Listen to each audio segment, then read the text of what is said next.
Sadyang napakakapal talaga ng mukha nitong si Bongbong Marcos, mga kababayan.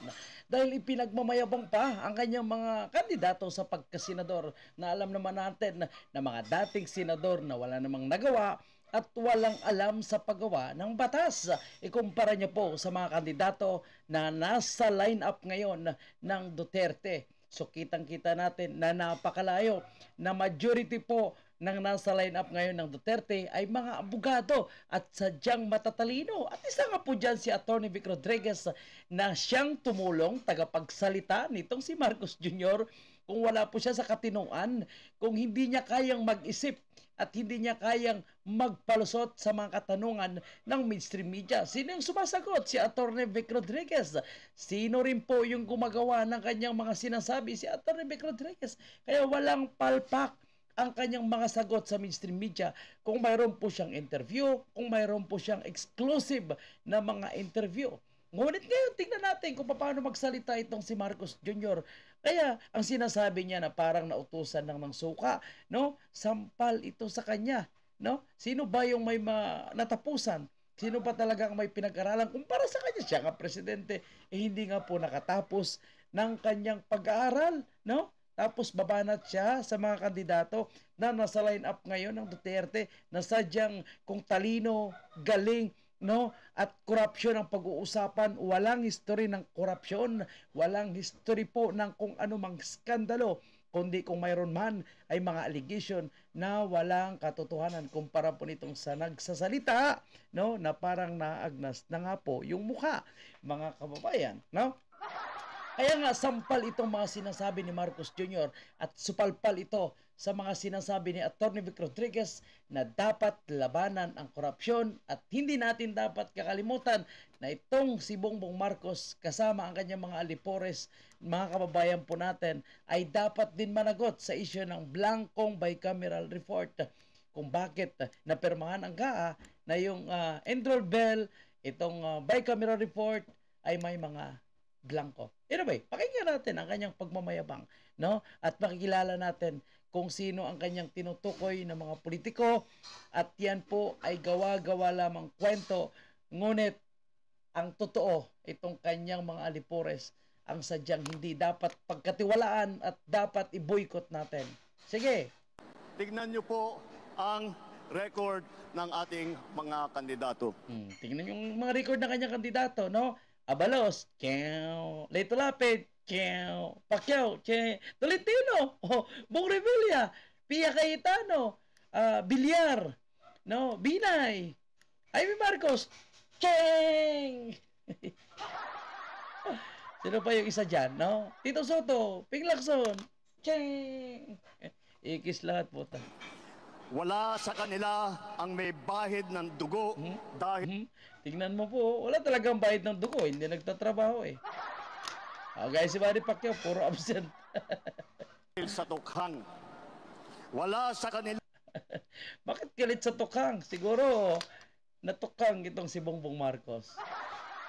O, munti ka nang natukhang. Alam mo yung mga galit po sa tukhang, galit po sa war on drugs ni PRRD. Sila po ay mga addict, no, at mga natukhang na napahiya, kaya galit po sila sa tukhang.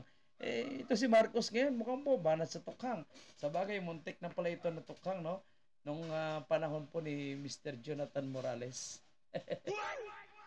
Ang kasabwat sa pagbulsa ng sako-sakong pera, pinagsamantalaan ang krisis ng pandemya, pinabayaan ang ating mga kababayan na magkasakit at mamatay. Sinungaling ang puta. Paano pinabayaan? No?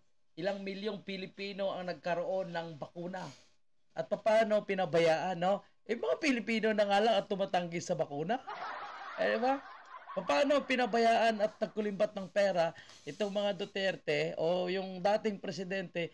Ang liit nga lang ng budget, no? Walang trabaho yung mga tao, no? Pero naipakasya yung ayuda, puta sa inyo ngayon, billion-billion, no? Nagtatanong ang taong bayan, saan na yung ayuda? Akala ko ba may ayuda tayong billion-billion? Bakit hindi kami nakakatanggap? Kasi, nasa bulsa nila, no? So, baliktad ang kanyang sinasabi, no? Sino kaya nagsulat ng, speech nito? Tingnan mo, binabasa pa. Kasi hindi kami memorize. At hindi niya siguro naintindihan ang kanyang sinasabi, no?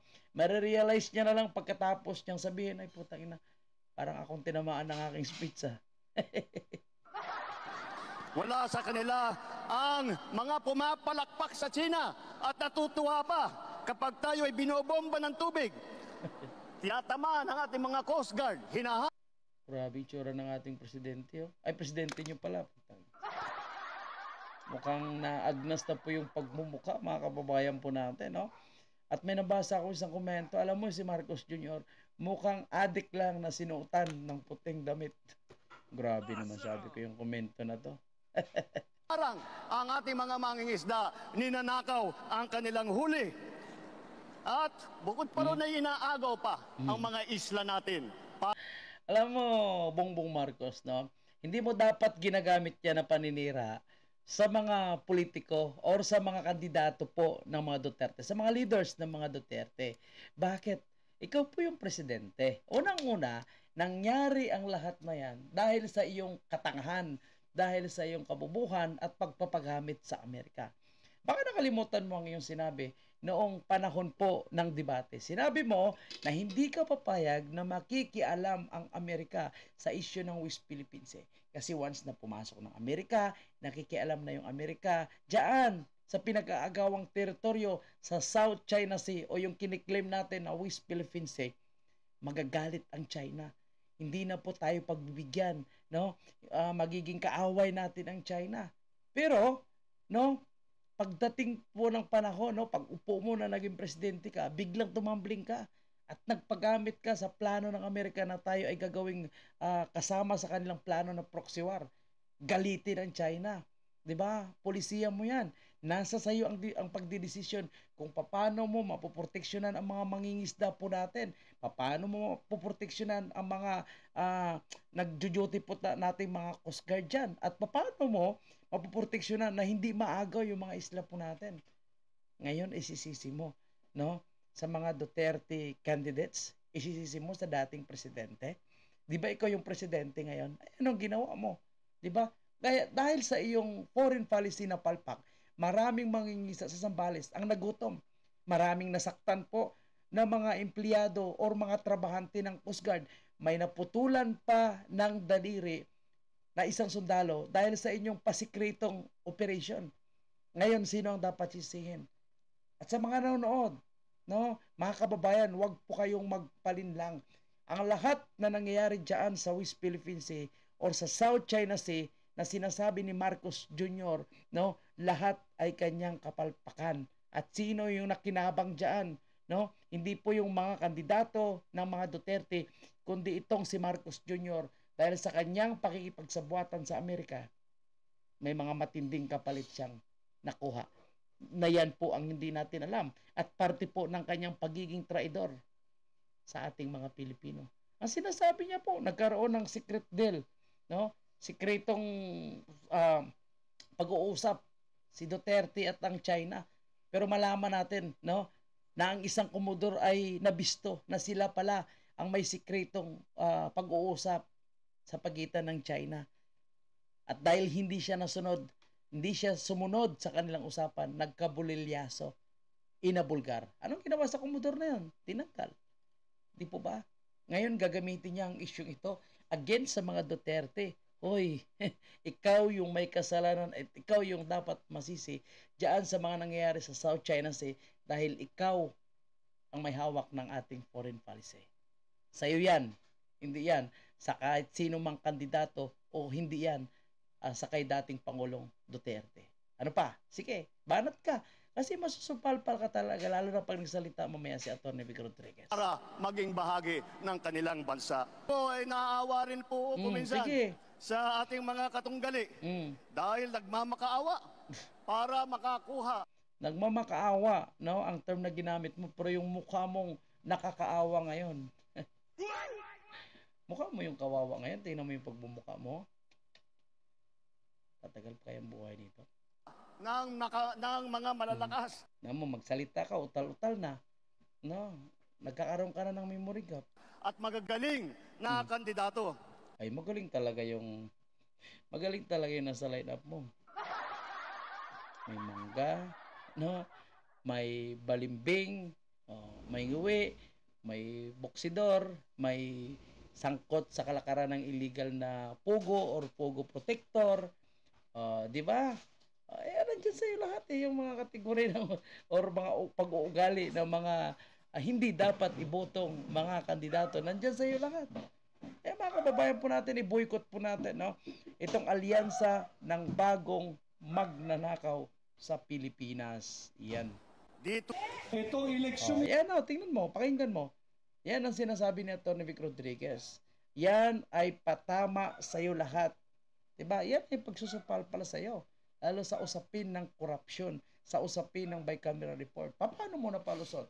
Yung 6.3 trillion, samantala, hindi mo ni-review, Marcos Jr., ang bicameral report, hindi mo i-check, hindi mo itinignan din po yung NIP mo kung tugma ba doon sa GAA, perma ka lang ng perma.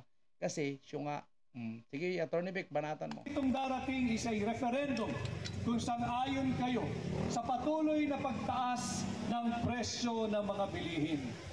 Itong eleksyong ito ay referendum kung sang-ayon kayo na patuloy pang nakawin ang pondo nating mga Pilipino. Yun, tama, di ba?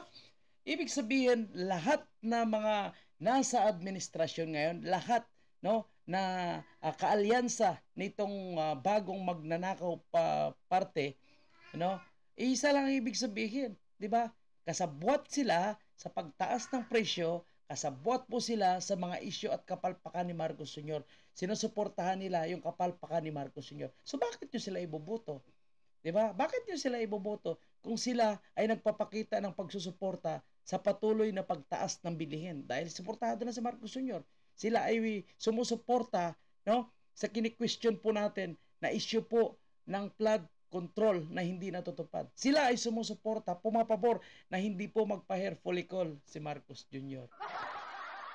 And marami pa, no? Ibig sabihin, dahil suportado nila si Marcos Jr., sinusuportahan nila ang kasinungalingan ni Marcos Jr. na walang baril, walang tergas na pumasok sa QGC.